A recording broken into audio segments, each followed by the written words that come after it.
Hotep à tous, bienvenue sur la chaîne des panafricanistes par essence, par conviction et par excellence. Celle des citoyens kémites par nécessité et obligation de combat. Nous sommes une chaîne qui n'est guidée que par nos ancêtres et rien que par les ancêtres qui appartiennent à l'égrégore du monde noir. Par conséquent, nous ne croyons en aucun Dieu venu de l'étranger. Toutefois, cette vidéo n'est aucunement destinée à inciter à la haine ou à la violence, car nous menons un combat qui est d'abord et avant tout spirituel, intellectuel et démocratique. Ensuite, il est politique, géopolitique et géostratégique. Contre l'impérialisme, le colonialisme, le néocolonialisme et l'endocolonat, qui sont tous qualifiés de crimes contre l'humanité.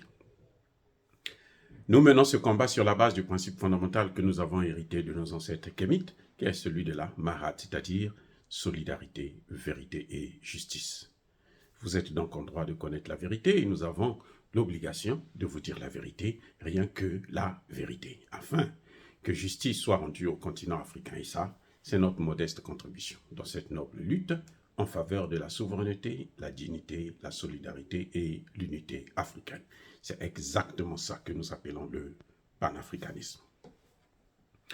Bien-aimés frères et sœurs, que se passe-t-il en Ukraine? Vous savez,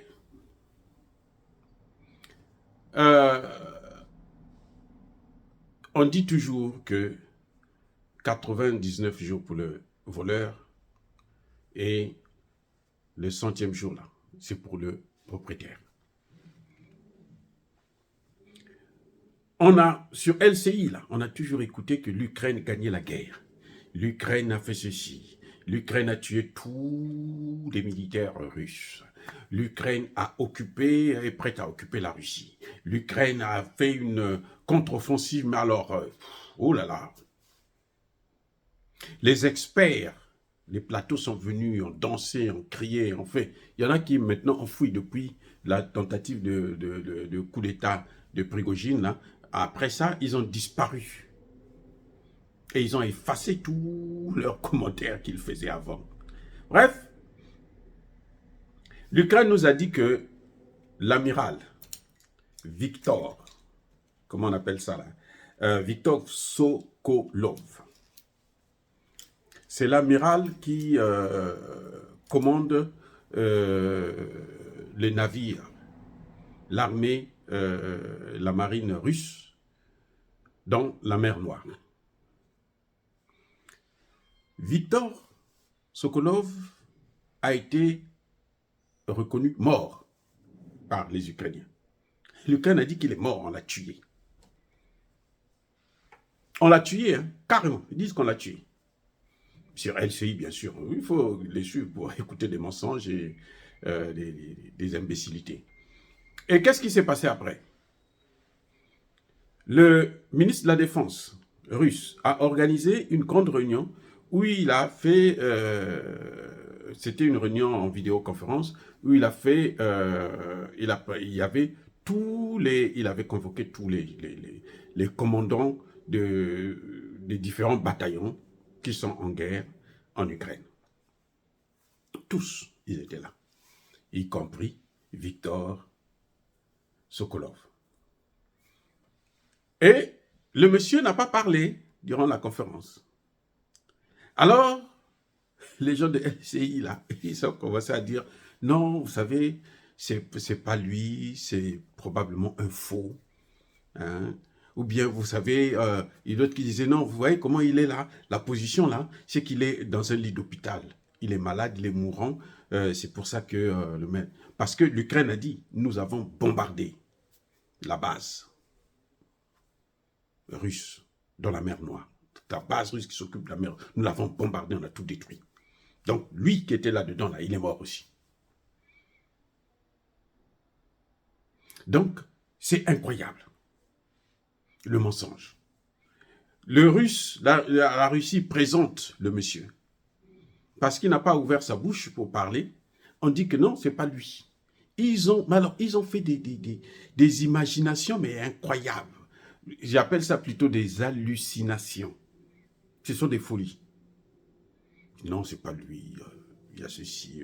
Regardez telle situation. Regardez, ça c'est comme un drap. Il est dans le lit. Et il est sous injection. Et les médecins sont là autour de lui pour lui donner Le lendemain, qu'est-ce qui se passe? Le gars s'est présenté devant les caméras pour parler. Debout, il a parlé. Il a répondu aux questions des journalistes de son pays. Bah alors, qui ment? Pourquoi on ment aux Ukrainiens pour qu'ils puissent continuer à aller à l'abattoir?